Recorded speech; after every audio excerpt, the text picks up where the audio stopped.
स्वागत है मेरे चैनल में आपका। दोस्तों आज का जो वीडियो है इसमें किसी भी तरह की कोई प्राइस प्रेडिक्शन नहीं होगी। एक अप्रॉक्सीमेटली आपको ये बताया जाएगा कि ये जो इकोसिस्टम है, जो ब्लॉकचेन का जो टोकन है टेक्टम, और इसको टैट भी बोलते हैं, इसमें एंट्री लेनी चाहिए कि नहीं लेनी चाहिए, बस मैं इतनी सलाह दूंगा। वीडियो को देखकर आप आइडिया लगा सकते हो कि इसमें एंट्री लेनी है कि नहीं लेनी। ये बिल्कुल भी फाइनेंशियल एडवाइस नहीं होगी, ठीक है। तो चेक्टम ब्लॉकचेन बेसिकली है क्या? पीयर टू पीयर जो बिटकॉइन की ट्रांजैक्शन होती है, तो आपको पता है क्विकली नहीं होती, बिकॉज इसकी जो ब्लॉकचेन है वो काफी ज्यादा कंजेशन है उसके अंदर। तो उस कंजेशन से बचने के लिए इसको एक लाइटनिंग नेटवर्क चाहिए होता है। वो लाइटनिंग नेटवर्क बेसिकली आप इसको बोल सकते हो, इसको लेयर 2 सॉल्यूशन भी बोल सकते हो, लेकिन बिटकॉइन के ऊपर। ऐसा नहीं है कि ये बिटकॉइन के लिए ही काम करता है दोस्तों, ऐसा नहीं है कि ये एक ही टोकन के लिए काम करता है या एक ही कॉइन के लिए काम करता है या बिटकॉइन के लिए काम करता है या किसी पर्टिकुलर टोकन के लिए काम करता है। ये किसी भी टोकन या कॉइन के लिए काम कर सकता है, केवल और केवल इसकी लिक्विडिटी इसके अंदर प्रोवाइड होनी बहुत जरूरी है, ठीक है। तो इसके जो प्रोडक्ट्स और इसका जो इकोसिस्टम का एक बार और मैं बता दूं कि इसका जो इकोसिस्टम किस तरह से काम करता है। तो दोस्तों सबसे पहले मैं बताऊं कि ये जो टेक्सटम जो है bitcoin micro payment method lightning network है। ये नहीं कि इसमें को बहुत ज्यादा बड़ी बड़ी ट्रांजैक्शन कर लोगे। ये उन बिजनेसमैन के लिए या उन बिजनेसेस के लिए है जो लोग अपने जो इकोसिस्टम में ब्लॉकचेन जो बिटकॉइन की ट्रांजैक्शन करवाना चाहते हैं, एक्सेप्ट करना चाहते हैं उनकी ट्रांजैक्शन। जैसे कि एक छोटा सा सेंट्रलाइज का आपको एक एग्जांपल देता हूं। जैसे आपका जो पेटीएम होता है, पेटीएम को जैसे आप स्कैन करके ट्रांजैक्शन करते हो तुरंत हो जाती है और तुरंत सामने वाले को भी कंफर्मेशन मिल जाती है, तो वो आपको प्रोडक्ट लेने देता है अपनी शॉप से, ठीक है। तो ऐसे ही इसका काम चलता है। बिटकॉइन की पेमेंट को इजी बनाने के लिए लेयर 2 सॉल्यूशन प्रोवाइड करते हैं। इसके अंदर जब भी कोई एक बंदा दूसरे बंदे को ट्रांजैक्शन करता है, तो वो स्कैनर से जब ट्रांजैक्शन करता है, तो दोस्तों उसमें क्या आता है, एक तो सीरियल नंबर आता है, ठीक है। जैसे इसके अंदर कोई रेफरेंस नंबर आता है पेटीएम वगैरह के अंदर, तो इसके अंदर सीरियल नंबर आता है। उसके अलावा जिस ब्लॉकचेन से ट्रांजैक्शन की गई थी उस ब्लॉकचेन का एड्रेस आता है, ठीक है। उस ब्लॉकचेन का एड्रेस के साथ साथ और जिसके पास गई थी उसका भी एड्रेस लिखा हुआ आता है। ऐसी कोई आइडेंटिटी नहीं आती जिससे आदमी को पहचाना जाए कि भाई आदमी कौन है या पर्टिकुलर किस पर्सन ने किसको किया है। केवल और केवल जो एड्रेस आएंगे, प्राइवेट जो पब्लिक एड्रेस है वही आएंगे, दैट्स इट। और बाकी नेम वगैरह हिडन रहेंगे, कोई भी उसमें जानने का कोई भी सॉल्यूशन नहीं है, ठीक है। तो बिटकॉइन की ट्रांजैक्शन कोई भी इंसान अपने बिजनेस में करवाना चाहता है तो वो इनसे टाई अप कर सकता है, कोई प्रॉब्लम नहीं है किसी भी तरह से। इनका जो इकोसिस्टम का बेसिक सिद्धांत क्या है, BYOC, मतलब ब्रिंग योर ओन क्रिप्टो। अगर कोई भी इंसान अपनी क्रिप्टो को मार्केट में एक्सेप्ट करवाना चाहता है, तो वो इसके इकोसिस्टम में इसके इकोसिस्टम में कुछ प्रोडक्ट हैं, उनके अंदर लिक्विडिटी प्रोवाइड करके, ठीक है, अपने टोकन को एक्सेप्ट कहीं पे भी करवा सकता है। इनका जो टोकन इथेरियम के ऊपर है फिलहाल, और इथेरियम के ऊपर जो इनका टोकन है उसका नाम है टैट। इसके अलावा इनका जो मेन जो मकसद है, एक तो लाइटनिंग नेटवर्क, वो किसी भी ब्लॉकचेन से हो सकता है। फिलहाल ये ब्लॉकचेन बिटकॉइन के लिए काम कर रहे हैं और ये इथेरियम के लिए भी सॉल्यूशन प्रोवाइड करते हैं।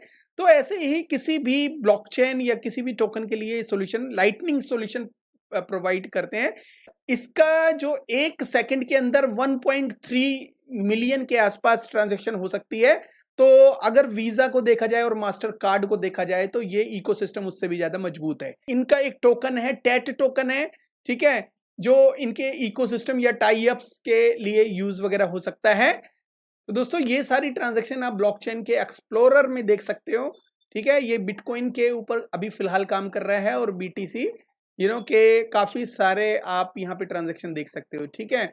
और इसके अलावा यहाँ पे log in and sign up, because private transaction है। ये जो इकोसिस्टम पीयर टू पीयर बनाया है, मतलब एक इंसान दूसरे इंसान को जब ट्रांजैक्शन करता है तो वो एक दूसरे की ट्रांजैक्शन देख सकते हैं। हर कोई इस ट्रांजैक्शन को देख नहीं सकता, तो एक प्राइवेट ब्लॉकचेन इसको बोल सकते हैं हम।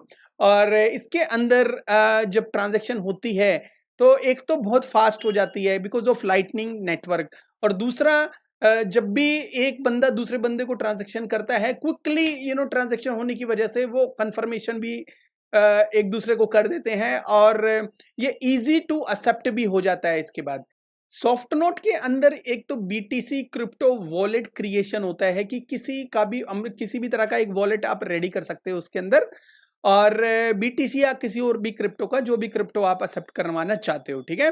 एक सॉफ्ट नोट को मिंट करना पड़ेगा आपको, ऐसे ही नहीं मतलब कि आप अगर एकदम वॉलेट बना के इसको यूज करने लग जाओगे। और सॉफ्ट नोट को मिंट करवाने के बाद उसके अंदर जो भी टोकन है उसकी लिक्विडिटी प्रोवाइड करवानी पड़ेगी आपको, ठीक है। लिक्विडिटी प्रोवाइड करवानी पड़ेगी, जो भी टोकन आप एक्सेप्ट करवाना चाहते हो, किसी इंटीग्रेशन करवाना चाहते हो कस्टमर से, या किसी भी शॉप का इंटीग्रेशन उसमें करवाना चाहते हो, तो उसमें उसी टोकन की लिक्विडिटी प्रोवाइड करवा जाएगी, या तो बीटीसी की किसी भी क्रिप्टो के साथ भी करवा सकते हो। जब भी सॉफ्ट नोट में लिक्विडिटी प्रोवाइड करवाई जाती है तो वो सर्कुलेशन में आ जाता है रिवेन्यू जनरेशन। उसके बाद क्या होता है, एक छोटा सा पेपर वॉलेट समझ लीजिए आप उसको, उसके ऊपर स्कैन कोड लगा होता है, और स्कैन कोड से वो ट्रांजैक्शन कर सकते हैं। मतलब कोई भी इंसान आके, जैसे आपकी अपनी शॉप है या अपना बिजनेस है, कोई भी बीटीसी से ट्रांजैक्शन कर सकता है। सॉफ्ट नोट क्यों है? क्योंकि first of all soft note जो काम आता है, एक लाइटनिंग नेटवर्क है, बीटीसी के ऊपर जो भी ट्रांजैक्शन होती है बहुत फास्ट हो जाती है, और जो फास्ट होने की वजह से कंफर्मेशन मिल जाती है, और जो इजी टू बाय हो जाता है, प्रोडक्ट जो हो जाता है इजी टू बाय हो जाता है, और बीटीसी भी इजी टू एक्सेप्ट हो जाता है। तो ये बीटीसी के लिए एक लेयर 2 का काम कर रहा है, और मतलब जो भी इंटीग्रेशन होता जाएगा तो एक तरह से लाइटनिंग नेटवर्क है, तो वो उसी प्रोडक्ट के लिए, मतलब उसी टोकन कॉइन के लिए लेयर 2 का काम करेगा। सिक्योरिटी के लिए एक और चीज एड ऑन की गई है, और वो जो एड ऑन की गई है बहुत ही बेहतरीन इकोसिस्टम है। वो क्या है, जब भी इसके अंदर कोई ट्रांजैक्शन की जाती है तो 3FA ऑथेंटिकेशन होता है। इसके अंदर पिन कोड का भी होता है कि भाई पिन कोड डालेंगे, उसके अंदर पिन कोड डालने के बाद ही कंफर्मेशन मिलेगी। ऐसा नहीं है कि आपने पब्लिक एड्रेस को डाला और उसके बाद सीधा आपने क्लिक कर दिया, अगर कहीं पे कोई गलती हो गई तो सीधा के सीधा वहां पे चला जाएगा, ठीक है दोस्तों। तो ऐसा नहीं है, इसके अंदर आप पिन कोड भी डाल के ऐड ऑन कर सकते हो, और काफी सारे सिक्योरिटी फीचर इसके अंदर आने वाले हैं, और ज्यादा उसको यूज करके आप बहुत ज्यादा सिक्योर बना सकते हो अपनी ट्रांजेक्शन। कहते हैं कि ब्लॉकचेन की ट्रांजेक्शन कई बार क्या होता है, मोबाइल से हैक हो जाती है, ये हो जाते हैं, तो इसके अंदर ऐसा कुछ नहीं है। जो पिन होगा, जो आपके पास आपके मन में होगा, और आप उस पिन को डालने के बाद ही ट्रांजैक्शन गो थ्रू कर पाएंगे। अच्छी बात यह है कि जब भी इसमें ट्रांजैक्शन होती है तो इसके अंदर 0 फीस लगती है। ये इसके इकोसिस्टम को और ज्यादा मजबूत बनाते हैं। आजकल अगर देखो कि ट्रांजैक्शन फीस पहले पेटीएम के अंदर भी नहीं थी, लेकिन पेटीएम के अंदर अब उन्होंने फीस भी लेना चार्ज कर दिया है। इसलिए कहते हैं कि सेंट्रलाइज इकोसिस्टम जो होता है वो बहुत ही ज्यादा डेंजरस है। ये जो इकोसिस्टम, जो प्रोडक्ट है, जो बहुत जबरदस्त प्रोडक्ट आया है मार्केट में, और मुझे काफी पसंद आई इनकी जो ट्रांजैक्शन ब्लॉकचेन, जो टीपीएस है, और इसका जो सॉफ्ट नोट जो प्रोडक्ट है ये भी काफी अच्छा है। लुक लाइक कि ये जो लेयर 2 सॉल्यूशन बीटीसी का जो प्रोवाइड करवा रहे हैं, तो इससे बीटीसी की वैल्यू और ज्यादा इंक्रीज करने में हेल्प मिलती है।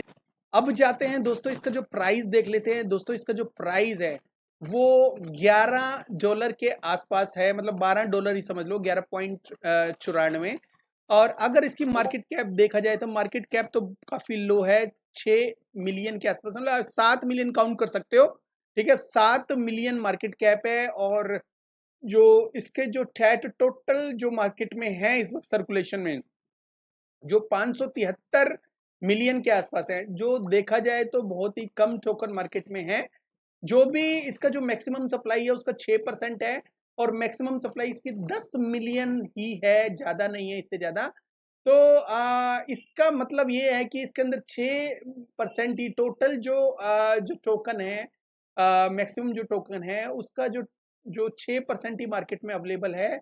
इसकी वजह से ये फ्लक्चुएटेड है बहुत ज्यादा, और इसका जो, क्योंकि लिक्विडिटी भी कम होगी जब टोकन कम है, तो एक्सचेंज अगर देखा जाए तो MEXC के ऊपर है और यूनिस्वैप के ऊपर है, तो और बिटमार्ट के भी ऊपर है, ठीक है। तो 2 एक्सचेंजेस के ऊपर, इसका मतलब इसका जो लिक्विडिटी कहीं ना कहीं कम होगी, हो सकता है यूनिस्वैप के ऊपर ज्यादा हो और बाकी जो 2 जगह है उनके ऊपर कम हो। एक पार्ट और है इसका, वो देखना बहुत ज़रूरी है बिकॉज़ ऑफ प्राइस एक्शन।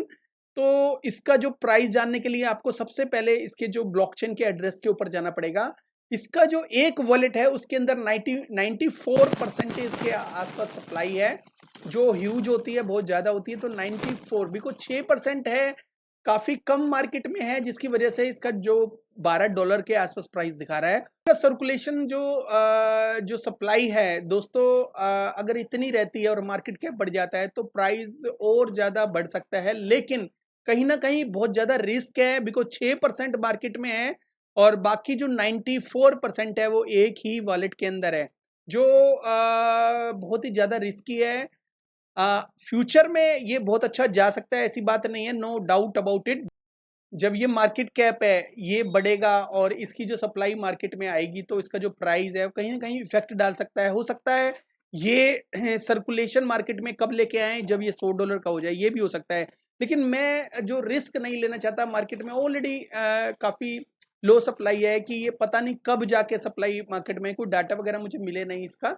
तो इसकी वजह से मैं यही कह सकता हूँ कि ये शॉर्ट टर्म में अच्छा गेन कर सकता है बट लॉन्ग टर्म में भी अच्छा गेन करेगा। लेकिन $12 अगर देखा जाए तो ये मेरे हिसाब से इसको लेने के 10 बार सोचना चाहिए। अगर आपने भी इसको लेना है तो मेरे हिसाब से थोड़ा सा वेट कर लो। वेट करने के बाद जब ये डाउन आ जाए और अच्छी तरह क्लियर हो जाए कि इसका जो मार्केट में जो सर्कुलेशन सप्लाई है वो धीरे धीरे कैसे आएगा, पूरा इकोसिस्टम क्लियर हो जाए, जब आप इसको दोबारा से इसका वीडियो में बनाऊंगा तो उसको देख लेना। फॉर नाउ आप इतना समझ सकते हो कि टेक्सम जो ब्लॉकचेन है, जो इसका टैट टोकन है, ये फ्यूचर के लिए ये बहुत अच्छा है। फॉर बुल रन के लिए बहुत अच्छा हो सकता है, ठीक है। लेकिन ये डिपेंड है इनकी जो सर्कुलेशन जो सप्लाई पे, ये कब रिलीज करेंगे। जब नॉर्मल इसका प्राइस आएगा जब भी मैं सजेस्ट करता हूँ कि आपको लेने के लिए। अभी लेने से आपको बहुत बड़ा घाटा हो सकता है, ठीक है। ऐसा नहीं है बहुत बड़ा घाटा हो सकता है, बहुत बड़ा फायदा भी हो सकता है। लेकिन ये रिस्क जो होता है ना, रिस्क बहुत ज्यादा है आज की डेट में, और ऐसे रिस्क पे किसी चीज को बाय करने की मैं कभी भी सलाह नहीं देता, ठीक है। बाकी इसके बारे में तो प्लस माइनस है, फायदा हो भी सकता है अभी, ठीक है। अभी फायदा है, ऐसे एक्चुअली फायदा काफी ज्यादा हो चुका है, 31% बढ़ा हुआ है। हो सकता है कि 100% भी बढ़ जाए कल परसों तक। तो अगर इसको लेना है तो आपको थोड़ा बहुत अपने हिसाब से देख लेना। मेरे तरफ से बिल्कुल भी कोई फाइनेंशियल एडवाइस नहीं है फिलहाल के लिए, ठीक है। पर फ्यूचर में मैं टेक्टम को देखता रहूंगा और जैसे ही कुछ गुड न्यूज़ आएगी, जैसे ही इसके अंदर कुछ मुझे लगेगा पोटेंशियल, और इसका जो नॉर्मल जो प्राइस आ जाएगा, एटलीस्ट यहाँ पे इतनी लो सर्कुलेशन सप्लाई बहुत ज़्यादा रिस्की होती है। 94% एक ही वॉलेट के अंदर भी रिस्की होता है, ठीक है। तो इसके लिए मैं थोड़ा सा वेट करना पसंद करूंगा, ठीक है। तो ये मेरा छोटा सा वीडियो था, अगर आपको पसंद आया तो प्लीज लाइक एंड सब्सक्राइब कर दीजिएगा। Thank you very much friends, have a good one, take care and bye bye.